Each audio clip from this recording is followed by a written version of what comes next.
Une rencontre avait lieu mardi 15 octobre 2019 à la librairie Ombre Blanche avec le poète et romancier Joël Baquet pour la présentation de son nouvel ouvrage L'Arbre d'obéissance aux éditions POL.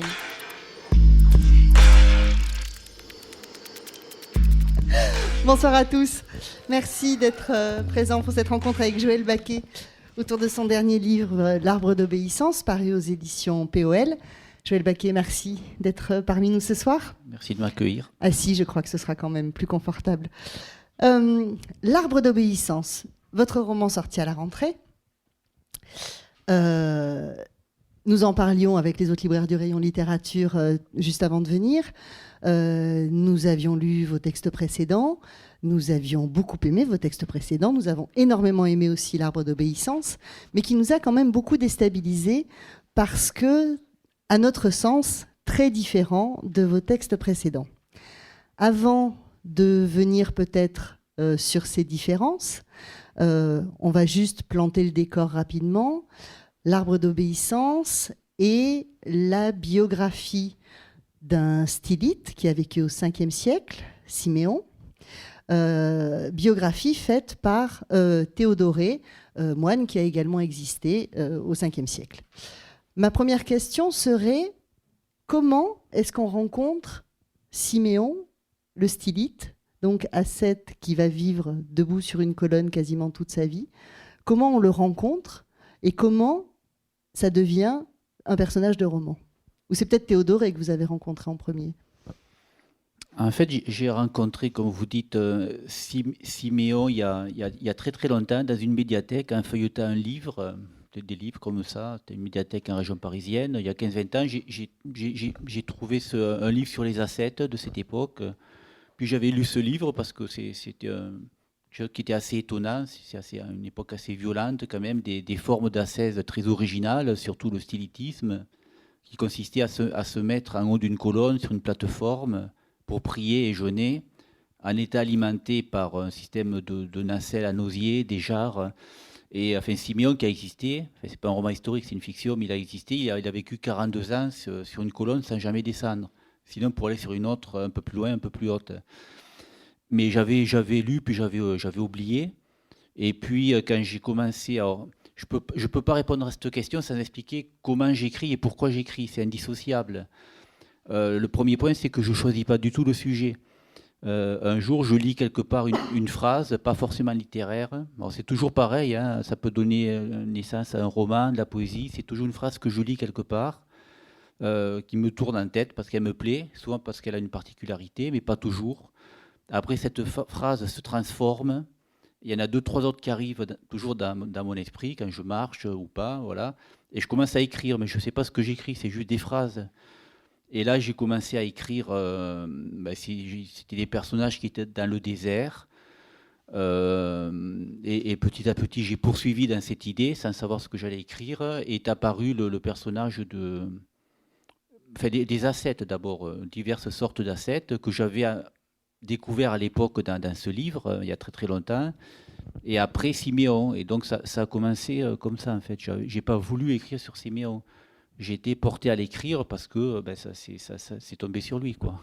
Et alors, quelle phrase vous a initié le processus d'écriture? Vous vous en souvenez? Je m'en souviens très bien, mais je ne dirai pas parce qu'après, on ne peut pas s'empêcher de trouver des liens avec, alors qu'il n'y en a aucun. Je peux dire que c'était à une librairie de Montpellier en septembre 2017, où j'avais une rencontre pour La Fonte des Glaces, le précédent.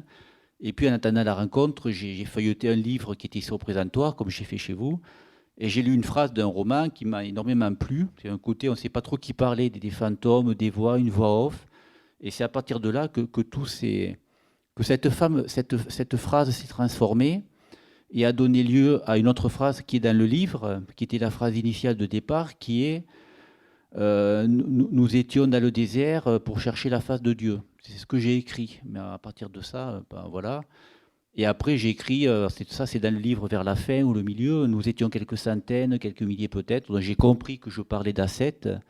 Et c'est comme ça que j'ai initié ce roman. Mais donc je n'ai pas voulu parler de Siméon, c'est venu comme ça. Je ne maîtrise pas mon sujet en fait, pas du tout.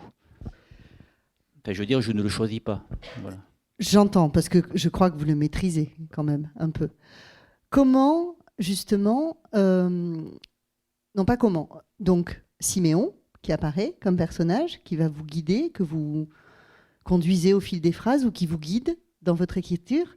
Mais pourquoi avoir fait raconter sa vie par Théodoré, qui se trouve avoir existé aussi et avoir été effectivement un hagiographe de Siméon? Ça, vous aviez besoin d'un personnage complémentaire pour raconter la vie de Siméon? Il ne pouvait pas parler lui-même dans votre livre?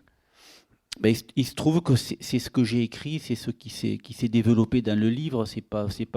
Je suis désolé, mais je ressens toujours la même chose, mais j'ai l'impression de ne pas choisir grand-chose, sauf quand je retravaille à la fin.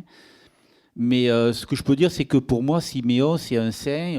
Il pense qu'à prier puis sauver ses fesses de l'enfer. Et il a rien à dire, de toute façon. Il communique pas, c'est un bloc comme ça, qui prie, qui jeûne, qui souffre le plus possible. Donc se mettre dans sa tête, ça aurait été peut-être... il faut avoir un minimum, je crois, d'empathie avec ces personnages. Théodoré, c'est quelqu'un qui aime les mots, donc j'ai pu avoir sans doute qui a un regard un peu critique. Enfin, c'est très relatif, mais par rapport à l'époque, il a un peu de regard critique. Donc, sans doute que j'ai pu m'identifier à lui. Et puis ça permet de raconter deux histoires qui s'enchevêtrent. Mais autant j'ai pu m'identifier un petit peu au narrateur, autant Siméon, j'aurais pas pu m'identifier à lui, ou peut-être que si.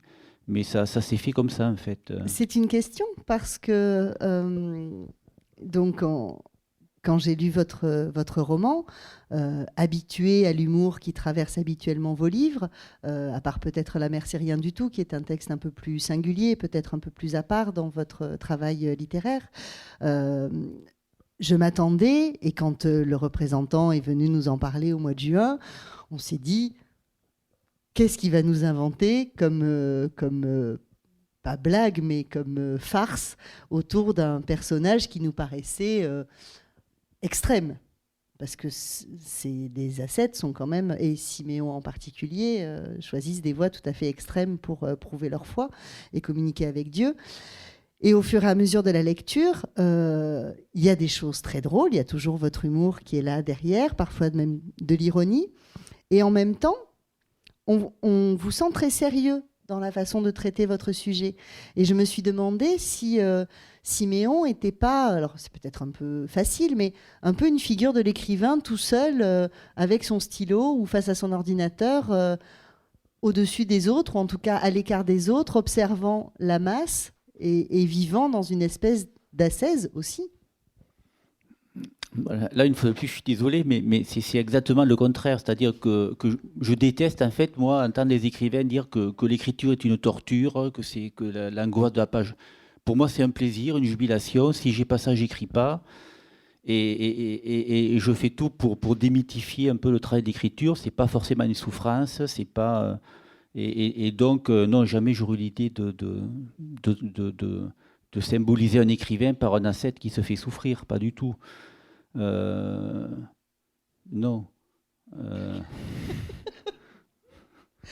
Vous parliez du désert. Visiblement, c'est une phrase sur le désert qui vous a marqué. Enfin, en tout cas, qui a déclenché l'écriture. La phrase initiale, c'était pas ça, mais... C'est ce que ça vous a inspiré. Oui. En tout cas, une phrase sur le désert, ce que vous nous disiez, Oui. Si j'ai bien compris, si j'ai bien écouté. Qu'est-ce que ça représente, le désert, pour vous? Parce que c'est effectivement très présent dans le livre. Vous avez une fascination particulière pour le désert, ou c'est... Alors, on va pas parler de l'écrivain seul face à sa page, hein, j'ai compris. Bah, le désert, pas du tout, mais ça rejoint un peu, je m'en aperçois au fil des livres, il y a quand même des lignes de force, on peut dire. Enfin, mes personnages sont toujours des anti-héros. Alors, là, c'est pas vraiment l'anti-héros, Théodoré, mais c'est un peu quelqu'un qui a échoué à être un saint symbole et qui donc essaye de faire une belle biographie un peu pour se rattraper. Il est jaloux, admiratif. On ne sait pas s'il prend ses distances avec ses pratiques extrêmes parce qu'il a échoué, parce que c'est un ascète raté, ou si c'est parce qu'il a évolué, qu'il a un vrai regard critique. C'est très ambigu. Mais donc, dans tous mes romans, il y a des personnages qui ont une radicalité. Dans Fond des glaces, il se prend d'amour pour Manchon-Peur, mais il va jusqu'au bout, il va très très loin. Là, la radicalité, elle est évidente. Les personnages sont toujours très solitaires. Donc là, c'est des ermites, en fait. Hein. Et il y a toujours des espaces très spécifiques devant lesquels l'homme est quand même tout petit. Donc là, c'est le désert. La fois d'avant, c'était l'Antarctique. Il y a eu aussi un espace, la salle, un trader, c'est un espace virtuel. Donc ce ne sont pas des espaces ordinaires, ce sont quand même des espaces très particuliers. J'aimais bien dire le mot des espaces métaphysiques, mais on m'a fait remarquer que c'était un mot inapproprié. Du coup, je dis, oui, mais enfin, voilà, des espaces, c'est pas la rue où on habite, vous voyez, c'est pas ça. On peut écrire un roman sur une rue, mais c'est des espaces qui sont quand même, qui font fonctionner l'imaginaire de l'homme et qui sont plus grands que lui. Donc le désert, s'y prêtait, ça rejoint un peu la topologie de mes romans précédents. Mais j'ai pas de fascination particulière pour le désert. Dans votre roman, c'est un désert qui n'est pas du tout poétique, qui n'est pas du tout méditatif, j'allais dire, qui est au contraire extrêmement brutal, extrêmement violent. Ce texte-là, je trouve, est plus violent que les autres. Est-ce que je projette moi quelque chose sur la violence de la 16 ou est-ce que vous avez voulu creuser quand même cette question-là? Parce que la violence, elle revient à la fois dans les épisodes dans le désert racontés par Théodoré qui tente donc de devenir un ascète, vous le disiez, porté par sa fascination par Siméon et qui va échouer. Il y a la violence de ce que s'inflige Siméon, la violence de vos descriptions, de l'état physique de Siméon. C'est un livre un peu rude, quand même. Vous l'avez voulu rude? Vous le reconnaissez rude ou pas? Mais c'est-à-dire qu'il ne s'agissait pas de faire un livre sur la spiritualité. D'abord, moi, je suis très, très matérialiste. Et puis, quand on représente Siméon ou des cerfs, on les voit en robe dorée, dans le désert, tout frais, là, tout pimpant. La réalité, c'est pas ça du tout. Ils étaient à moitié en décomposition, ils étaient sales, perclus de problèmes physiologiques. Imaginez ce que c'est que de jeûner, de manquer de vitamines, de sels minéraux, de ne pas pouvoir marcher, d'être sur 2 mètres carrés année après année. Donc il y a des problèmes physiques énormes. Évidemment, dans ces conditions, on peut avoir des visions et des hallucinations. Ils en avaient tous. Et puis le but, c'était de tuer le corps, qui était le tombeau de l'âme. Donc, à partir du moment où je parle d'ascète, je parle de la réalité physique du corps de l'ascète et pas de la spiritualité, et dont je suis un côté très pragmatique, en fait. Et le désert, dans ces conditions-là, c'est pas un beau coucher de soleil dans le désert, c'est la chaleur torride, c'est très dur, c'est très violent, parce que ça l'est, et l'époque l'était. C'était pas les normes de confort d'aujourd'hui. La vie humaine, elle ne valait pas grand-chose. Dans les monastères, c'était des gens qui cherchaient Dieu sans doute, mais il y avait aussi beaucoup d'esclaves en fuite. Il y avait des gens qui fuyaient le fisc romain. Il y avait des brigands, des voleurs, des criminels, des fellahs qui fuyaient leur maître et qui trouvaient des conditions à peine moins dures que là où ils travaillaient. C'est des gens qui n'avaient rien. C'est une autre époque, c'est une autre appréhension, je pense, de la réalité quotidienne. C'est d'autres structures psychiques presque. Enfin, ça reste des hommes, évidemment, mais ils n'avaient pas du tout l'appréhension que... Puis c'était surtout des illettrés. Siméon était un illettré et il prenait les vérités des évangiles au tout premier degré. Pour lui, se mettre sur une colonne, dans un premier temps, c'était pour échapper à ses femmes, parce qu'il était déjà assez remarqué quand il était au sol, qui voulait lui prendre des poils de barbe, des fils de tunique. Et alors, ça a été contre-productif parce qu'il a attiré encore plus de monde. Mais au moins, il était hors de portée. Mais c'était aussi se rapprocher vraiment au sens premier de Dieu. Donc, vous voyez l'esprit qui se dit, en montant sur une colonne, je vais être plus près de Dieu pour lui parler. On ne peut pas le concevoir aujourd'hui, c'est pas possible. Mais la société le permettait. Aujourd'hui, dans la rue, on voit des SDF qui sont certains, on voit qu'ils sont des aliénés. En fait, ils ont des problèmes psychiques lourds. Et à cette époque, si les mêmes personnes tenaient un discours religieux, ils auraient pu devenir des ermites et des saints. Pourquoi pas? Mais notre société ne permet plus ce genre d'interprétation, ni même d'appropriation. Mais oui, c'est un désert. Le désert, c'est dur. C'est très dur, c'est très violent, la nature brute comme ça. Vous posez la question à un moment donné dans votre texte, justement, de est-ce folie ou sainteté, ce comportement? Vous ne donnez pas vraiment la réponse. Vous avez une réponse, même si vous ne nous la donnez pas, mais est-ce que vous avez une réponse? Est-ce que écrire ce livre, c'était, dans ce qui pouvait vous guider, aussi un questionnement justement sur ce qui pouvait faire la folie, ce qui pouvait faire la sainteté? Où était la frontière à un moment donné? Moi, j'en sais rien du tout, mais à partir du moment où je me mets dans la peau du narrateur et qui prend un petit peu de recul sur ses pratiques, on est bien obligé de se demander, enfin, de se poser ce genre de questions. Peut-être que lui, il ne se les posait pas à l'époque d'ailleurs. Mais moi, je me la pose aujourd'hui. Bon, enfin, dans le cas de ce livre, hein, c'est pas quelque chose qui me travaille plus que ça. Mais la sainteté, vous avez compris que je suis complètement athée, mais la sainteté, il me semble que c'est un brevet que décerne l'Église à une conduite exemplaire. Voilà. Après, dans la réalité, c'est des choses très différentes. Ça peut être des illuminés, mais des illuminés, est-ce qu'on peut être complètement illuminé et absolument saint d'esprit? Je ne sais pas, sans doute que oui. Enfin, me disent les croyants. Moi, c'est quelque chose qui m'est assez étranger, en fait, tout ça, dont j'ai du mal à en parler. Mais ce qui est sûr, c'est qu'il y avait sans doute beaucoup de... Alors ça, par contre, c'est assez attesté par les recherches, par divers recoupements que font les historiens très spécialisés. Il y avait des comportements de masochisme, d'anorexie, qui évoluent au fil du temps. Il y a des thèses qui ont été écrits sur ça, sur la sainte anorexie, Thérèse d'Avila, sur des névroses qui s'inscrivaient dans une démarche religieuse.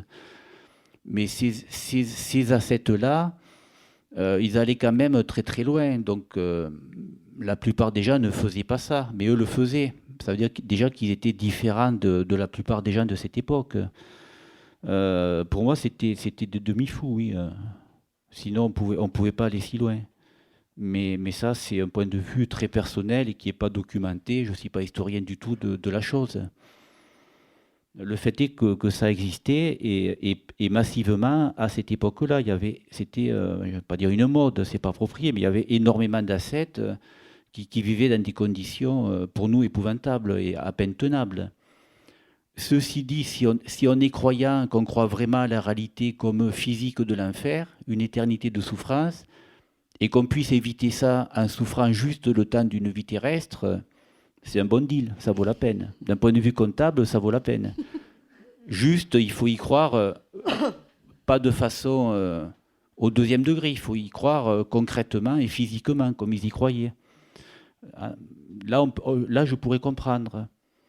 Et encore, le vivre, c'est encore autre chose, parce que c'était vraiment beaucoup mouré, je pense. Hein. C'était épouvantable. Oui, et d'ailleurs, à travers Théodoré, on voit bien que c'est pas si facile que ça d'être un ascète. Il y a beaucoup de... Il est étrange, ce personnage de Théodoré, parce que il nous raconte qu'il va écrire la vie de ce saint, de cet homme qui pour lui est un saint. Il passe quand même beaucoup plus de temps à parler de lui, en même temps. Et il est très ambigu vis-à-vis de Siméon, parce que à la fois il l'admire, on sent qu'il est jaloux, il ne peut s'empêcher de soupçonner de l'orgueil de la part de Siméon. Il n'est pas aussi clair qu'il y paraît, ce qui laisserait penser qu'on est dans un livre de Joël Baquet, pour le coup, j'allais dire, qui a cette espèce de distance un peu amusée et un peu ironique qui permet de se dire que vous n'êtes pas tombé dans une fascination absolue et que vous allez devenir un ascète vous-même. Non, mais d'une façon générale, je n'aime pas les positions très tranchées, blanc ou noir. Et les choses humaines sont toujours très très ambiguës. Quel que soit le domaine où on a des certitudes, il suffit qu'on gratte un peu, qu'on confronte son point de vue. Et je ne dis pas qu'on va changer, mais on va moduler son point de vue si on est un peu ouvert à la volonté de comprendre les choses en profondeur, enfin, il me semble. Et Théodoré est un personnage humain, c'est-à-dire il est contradictoire, il est complexe, alors que Siméon, lui, c'est une bûche, quoi. Il n'y a rien à tirer quelque part. Théodoré, lui, il écrit parce qu'il a des choses à dire. Et donc, il est beaucoup plus intéressant en tant que personnage que Siméon. Siméon qui est presque comme le désert, un élément du décor pour moi. Vous parlez beaucoup, enfin Théodoré parle beaucoup des mots, justement, et du pouvoir des mots.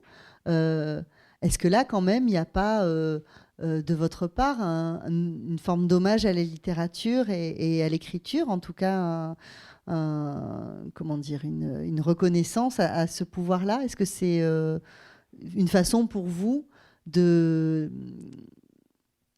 rendre à César ce qui appartient à César d'une certaine manière, c'est-à-dire de reconnaître la puissance des mots et ce qui vous porte, à savoir la littérature. En plus, vous écrivez aussi de la poésie, donc les rapports aux mots, vous en avez parlé, ce sont eux qui vous guident dans l'écriture. Donc est-ce que c'était aussi une façon, en faisant de Théodoré le personnage principal, une façon de dire cette reconnaissance et cette difficulté aussi, mais cette magie des mots? Peut-être inconsciemment, mais consciemment non, parce que pour moi la fiction c'est d'abord de l'écriture, et c'est en aucun cas passer un message ou exprimer mes propres idées à moi, Joël Baquet. C'est les personnages qui expriment les leurs, que je partage ou pas, mais inconsciemment il y a des choses qui reviennent, peut-être ça. Mais l'idée d'exprimer quelque chose d'aussi clair, je ferai jamais ça en fait, non. Mais vous pensez que j'ai raison dans cette hypothèse? Je suis pas sûr, non. Mais peut-être. Si c'est le cas, c'est vraiment malgré moi. Ça serait pas incohérent d'ailleurs, mais ça serait malgré moi. Ça m'a pas paru incohérent quand je me Oui. suis dit ça, mais bon. Ben oui, puisque j'écris, forcément, j'ai un rapport aux mots. Mais c'est-à-dire que le personnage écrivant une biographie, il a forcément un rapport aux mots. On peut pas faire autrement non plus. Sinon, j'aurais fait un dessin, enfin quelqu'un qui fait des illuminations, c'est comme ça qu'on dit. Des enluminures. Ouais, illuminer. Ouais. Oui, c'est. Vous avez fait un travail de recherche pour écrire ce livre, un peu approfondi, ou pas du tout? Alors, comme d'habitude, à minima, parce que j'aime pas. Moi, ce que j'aime, c'est écrire. Du coup, tout ce qui est autour, ça m'ennuie. Et en plus, les sources, il y en a très peu. Donc, j'ai lu 2 livres. Un qui est la biographie traduite, évidemment, du vrai Théodoré sur le vrai Siméon, qui fait très, très peu de pages. Et puis, c'était ce fameux livre que j'ai retrouvé sur les ascètes, qui parle de Siméon parmi d'autres ascètes. Mais donc, c'était 2-3 choses sur Wikipédia, enfin sur Internet, mais à minima, en fait, il y a pas. Je fais confiance à l'écriture, à l'imaginaire. À partir du moment où on a quelques éléments, ce qui est factuel, et je fais en sorte que ça soit vrai. Je ne vais pas inventer des noms de lieux, des pratiques qui n'existent pas. En l'occurrence, je pourrais le faire ailleurs, mais pas là. Donc, ce qui est historique, je dirais que c'est vrai, mais je fais vraiment confiance à l'écriture pour écrire, voilà. Et la documentation, la planification, tout ça, c'est des choses qui m'ennuient, que je ne sais pas faire et que je ne veux pas faire. Ça, je suis persuadé que ça me pourrirait l'imaginaire, en fait. Parce que vous vous attaquez quand même à des personnages qui ont existé. Moi, j'avoue que je ne connaissais pas Siméon, je n'avais pas vu le film de Buñuel, je ne connaissais pas Siméon, et je pensais que c'était un personnage inventé comme Théodoré, et puis en discutant avec des gens et en me renseignant un peu, je me suis rendu compte qu'ils existaient. C'est quand même un sujet malgré tout religieux, qu'on le veuille ou non. Est-ce que vous avez eu des retours de lecteurs vous disant que vous n'aviez pas le droit de traiter un saint comme ça, ou au contraire que vous aviez compris l'essence? C'est pour ça que je vous parlais de la question de la documentation, parce que d'abord ces personnages ont existé même s'il y a peu de sources, mais il y a quand même peut-être une nécessité de vérité historique, et puis un rapport, je ne vais pas dire moral, mais est-ce que vous avez eu des retours de lecteurs vous demandant une vérité morale par rapport au personnage et au sujet? C'est vrai que tous les articles qu'il y a eu dans des magazines ou des quotidiens chrétiens, ils se sont étonnés qu'il y ait très peu de spiritualité et beaucoup de viande, quoi. Mais en même temps, j'ai expliqué pourquoi. Je parle des corps, de la réalité physique. Je ne suis pas là pour faire un livre, une agiographie sur la spiritualité. C'était pas le propos. Vous faites une peinture de la religion, quand même. Alors certes, dans des temps très reculés, peut-être plus brutaux, comme vous l'évoquiez, mais quand même le monastère où va se réfugier, où est Siméon au début et où va se réfugier Théodoré quand il reçoit l'appel, c'est quand même des pratiques qui sont extrêmement violentes et brutales. Encore une fois, c'est pas, je pense que tous les ordres n'étaient pas dans cette rigueur-là. Rire est interdit, on ne se parle pas, on se cache. Enfin, c'est extrêmement. Les règles sont extrêmement dures. Je reviens à cette question de dureté parce que je crois vraiment que ça traverse votre livre, même si vous allez me dire que vous n'avez pas voulu le faire, mais il fallait cette dureté. Ça pouvait pas être un monastère avec des moines blagueurs, ou un rapport plus bienveillant aux autres. La description de Théodoré attendant devant la porte, avant qu'on lui ouvre la porte quand il se présente, disant qu'il a reçu l'appel, c'est quand même... Il n'y a aucune bienveillance, il n'y a aucun amour de l'autre. On pourrait envisager autre chose de l'interprétation de la parole de Dieu et du message de Jésus. Alors, il me semble que la vertu principale que l'Église a toujours demandé à ses prêtres, voire à ses disciples, c'est l'obéissance. Et le monastère, c'est par excellence un endroit hiérarchisé où on demande aux moines d'obéir au prieur qui a tout pouvoir sur lui, surtout à cette époque où la vie, il n'y aurait pas eu d'enquête derrière, il n'y avait pas d'enquête si un moine était maltraité ou tué, ça passait à la trappe complètement. Et le titre, l'arbre d'obéissance, il vient, c'est pas un hasard non plus, d'une anecdote réelle, en l'occurrence, ça c'est la documentation qui est dans le livre. L'arbre d'obéissance, c'est un arbre qui existe réellement en Syrie, en Irak, en Égypte, dans ces provinces-là. Un petit arbre du désert, pas très haut, et qui a une origine légendaire qui est la suivante. Un prieur, un jour, demande aux moines de prendre un bâton, de le planter dans le sable et de l'arroser jusqu'à temps qu'il verdisse. Tout ça, pourquoi ? Pour tester son obéissance et sa soumission. Et ce moine, qui s'appelle Jean le Petit, son nom est parvenu jusqu'à nous sous ce terme, comme il est très, très obéissant, il fait ça toute sa vie, plusieurs décennies. Le prieur qui a donné l'ordre meurt, et puis plus personne ne sait pourquoi ce moine, tous les jours, va arroser un bâton. Ils se disent, il a perdu l'esprit, c'est pas méchant, laissons-le arroser son bâton. Puis un jour, le bâton, évidemment, il verdit, il devient un arbre. Tout ça pour illustrer que la première vertu d'un moine, d'un clerc, d'un religieux, c'est l'obéissance. Une fois de plus, il y a aussi comme j'ai dit, j'étais ce qui est factuel, je tiens à la précision historique. Les historiens avaient trouvé des formules standardisées sur des tomes dans plusieurs monastères de cette époque-là, dans cette région-là, qui disaient ici la terre s'entrouvrit et engloutit l'infâme. Ici la terre s'entrouvrit. Et en fait, ils se sont dit, mais qu'est-ce que c'est cette histoire ? Parce que c'était des moines qui étaient enterrés sous cette mention.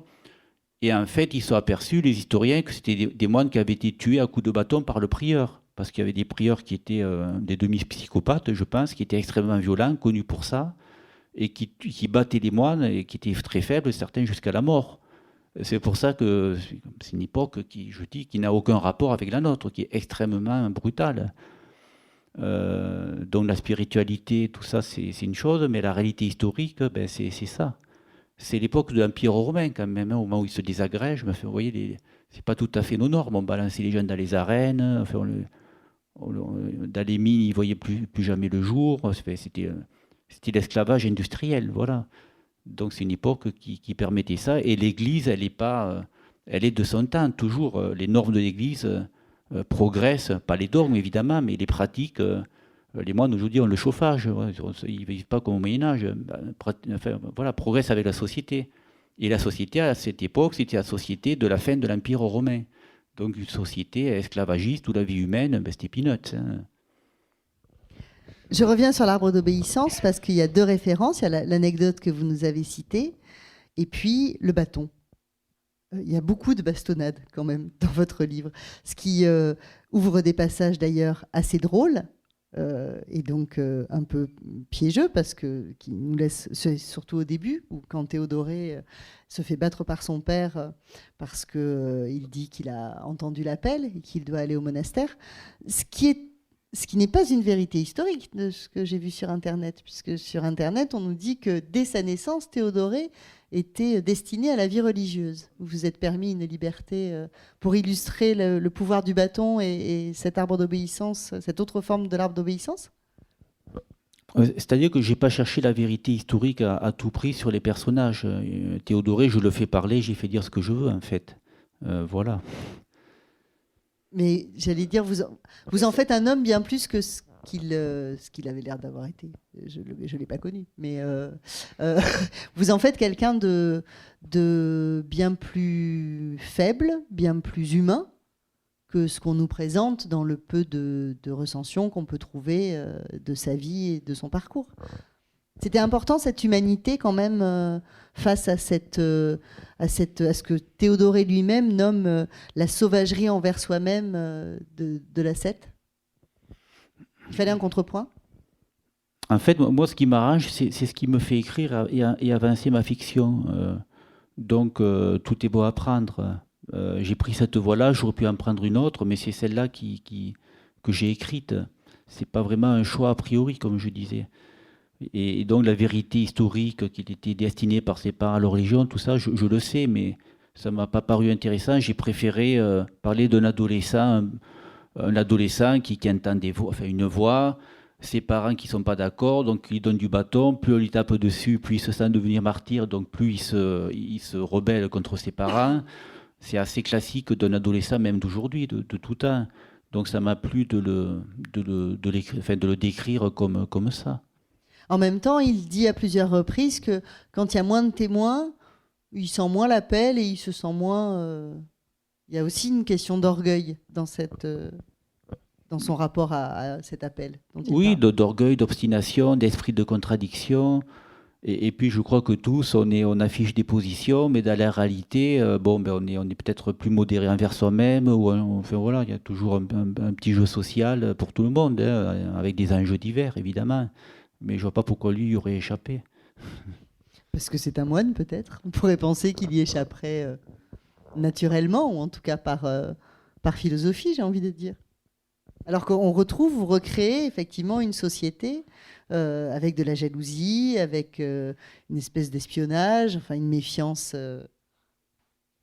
Oui, il y a un livre de Bourdieu qui parle d'un relief, un bas-relief dans une église dans le sud-ouest, là, où on voit des moines qui se chamaillent pour le bâton de prieur. C'est-à-dire, il dit, voilà, il y avait une hiérarchie, puis des jalousies, des jeux de domination.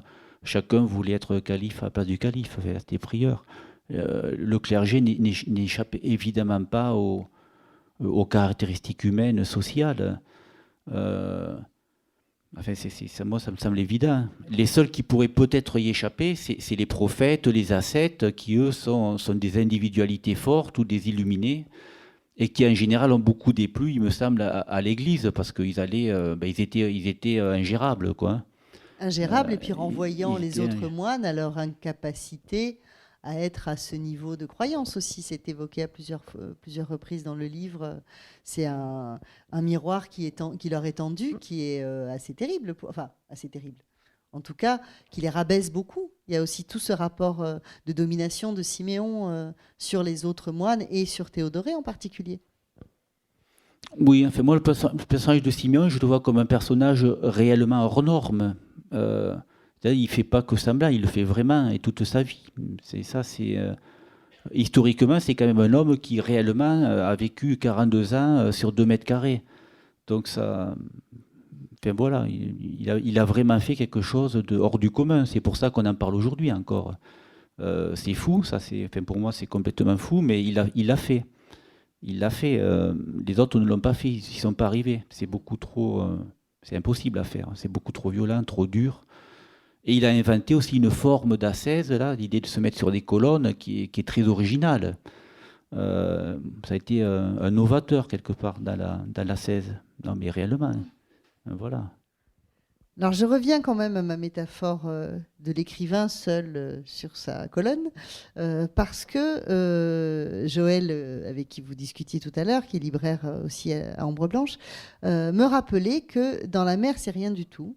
Vous racontiez la naissance de votre vocation d'écrivain debout sur une chaise de maître nageur en train de lire Francis Ponge. Donc quand même en position de stylite, même si vous étiez plus mobile. Est-ce que vous y avez pensé quand vous avez écrit L'Arbre d'obéissance ? Non, mais on me l'a fait remarquer, oui. Vous voulez bien nous lire un passage ? Alors, on n'a pas préparé, donc je ne sais pas si vous savez... moi, je n'ai pas d'idée a priori. Est-ce que vous aimez le bâton? On va donner du bâton, là. Donc là, on est au début du livre, comme Théodoré s'obstine à vouloir se faire moine, son père qui préférait qu'il garde les chaises et s'occupe de ses frères et sœurs, essaie de le dissuader.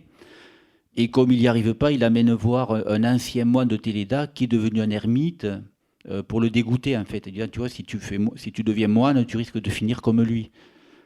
Évidemment, ça va avoir fait l'effet contraire. Nous trouvâmes Baradat agenouillé sur le seuil de sa minuscule hutte, les bras en croix, la tête baissée.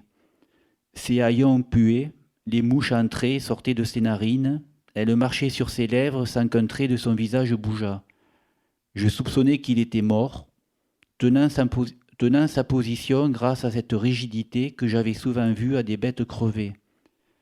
Mon père fit le signe de la croix et entreprit d'expliquer au saint homme la raison pour laquelle nous venions troubler sa retraite.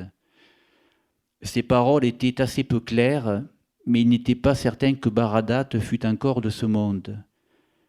Il est difficile de trouver les bons mots et la bonne intonation lorsqu'on s'adresse à un défunt, tout particulièrement lorsqu'on manie plus aisément le bâton que la langue. L'ermite ne réagit pas. Mort, il restait mort.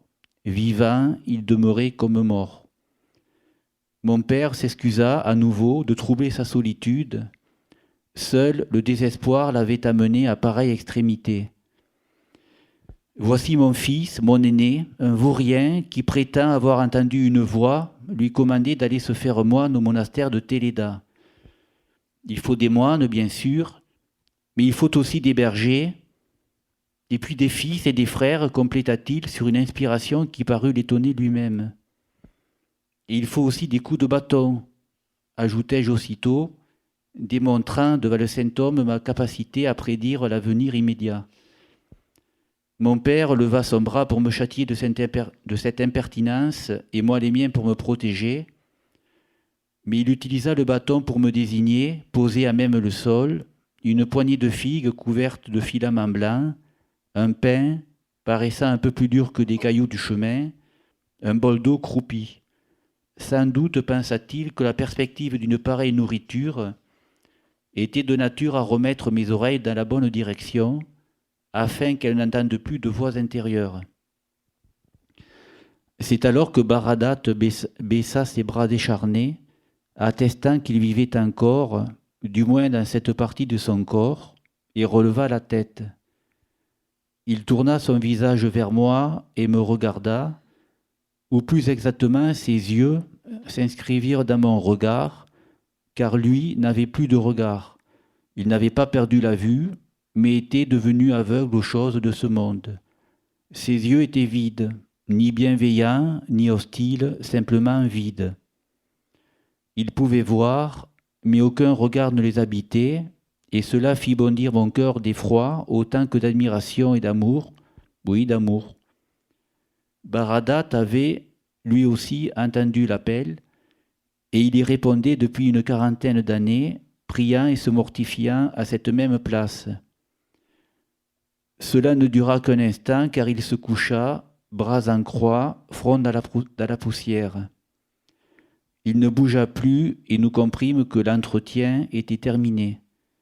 Nous repartîmes vers Tilina, profondément impressionnés par ce que nous avions vu et par ce que nous n'avions pas vu. Le visage de mon père m'évoqua une prairie mâchée par un troupeau. Je crus qu'il allait pleurer, mais il se contenta de lâcher le bâton. Est-ce qu'il y a encore une question ? En lisant les textes précédents que je n'avais pas lus avant de préparer la rencontre, et la salle en particulier, le personnage de la salle est un trader génial, qui va être pris d'une espèce de folie conquérante, de fuite en avant, voilà, tout d'un coup de pouvoir absolu, j'ai envie de dire. Il se sent un surhomme parce qu'il a trouvé la martingale pour gagner énormément d'argent. Et ce personnage, à un moment donné, vous lui faites acheter un volume de Saint-Augustin. Déjà, est-ce que, malgré tout, ces personnages de saints sont au loin, derrière, un peu un fil conducteur dans votre vie quotidienne? Vous êtes athée, je l'entends, mais est-ce qu'il y a quand même cette occurrence de Saint-Augustin qui tombe un peu comme, pas comme un cheveu sur la soupe, mais qui est très surprenante dans ce roman La Salle, et aujourd'hui L'Arbre d'obéissance. Est-ce qu'il y a un fil entre les deux, selon vous, qui a travaillé dans le temps? Non, non, je pense que c'est une coïncidence et que ça m'arrangeait parce que Saint-Augustin avait une parole, j'ai pas lu Saint-Augustin, mais il m'était resté quelque chose, aime et fais ce qu'il te plaît. Et en l'occurrence, le trader, lui, il aime tricher, donc il se dit, voilà, si même Saint-Augustin le dit, allons-y. C'était plutôt dans l'humour, en fait. Pour conclure, je vous poserai la question que Joël vous a posée tout à l'heure. C'est du lard ou du cochon, ce livre? Bon, mais on va recommencer l'entretien. Non, mais c'est tout ce que j'ai dit. C'est l'histoire d'un homme qui raconte l'histoire d'un autre homme et qui, ce faisant, se raconte de plus en plus lui-même et qui peut-être en permanence se ment à lui-même. Donc on ne sait pas ce qu'il est réellement, je crois, à la fin du livre. Il est plusieurs choses à plusieurs moments, ça dépend des moments, des contextes. Et ça me semble très humain aussi. Merci beaucoup, Joël Baquet, pour ces réponses. Merci à vous.